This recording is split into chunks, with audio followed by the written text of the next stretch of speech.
Let's start. As usual, we begin by looking for checks and escape squares. The king has just one escape square on a1, and our queen is beautifully placed on f7, attacking a2. So now we need to bring some support, and we can do it in two different ways. Like going knight b4 and then queen a2, or going rook a8 and queen a2.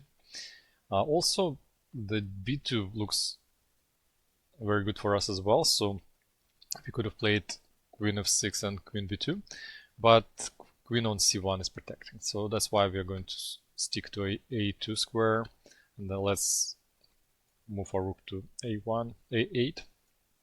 Let's move our rook to a8 and then deliver checkmate on a2. The black king has just one escape square, and we don't have any immediate checks.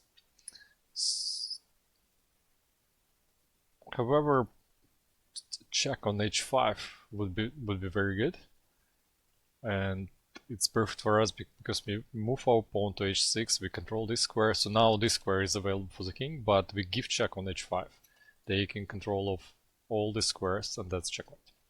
These two squares are taken by the knight, this by the pawn. Same idea here, so we have two squares available for the king. We're going to remove the square with the bishop, so now these squares are taken, and we need to give check. h6, that's checkmate. Their king cannot go here, here, or here, and cannot take the pawn because our bishop is protecting.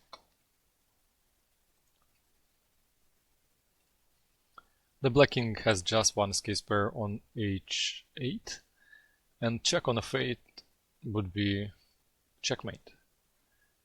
However, our rook is not protected, so that's why before taking there, we're going to bring our bishop to a3. So now we're all set to deliver checkmate on f8.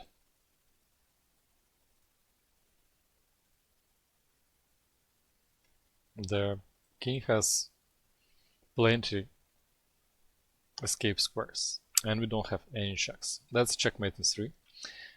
First, we move our pawn to d6. We take away this square by the pawn, and these two squares by the bishop.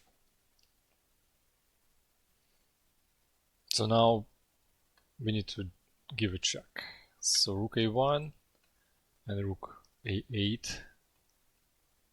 That's checkmate because the bishop is protecting the rook, the pawn is controlling c7, and the bishop controlling b7.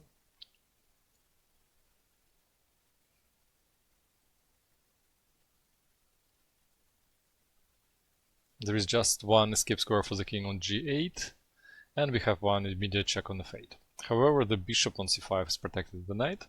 That's why before taking on f8, we're going to take the bishop. So now we're all set to deliver checkmate on f8.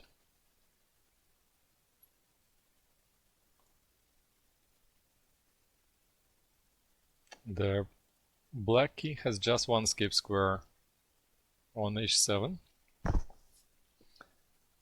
and we have our queen and the bishop all set to deliver checkmate on h7.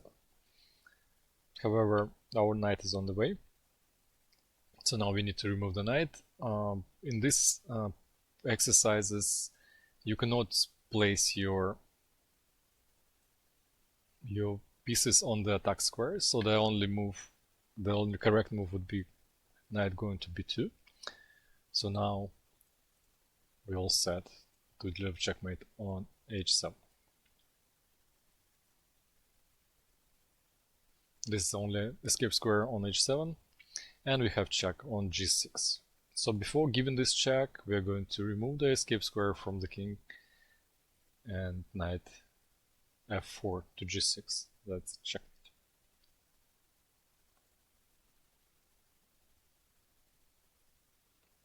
The black king has just one escape square on g8, and we have immediate check on g7 with our rook.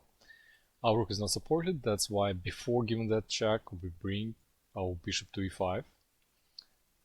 The g7 bishop cannot take because it is pinned, and we are not now all set to deliver checkmate on g7.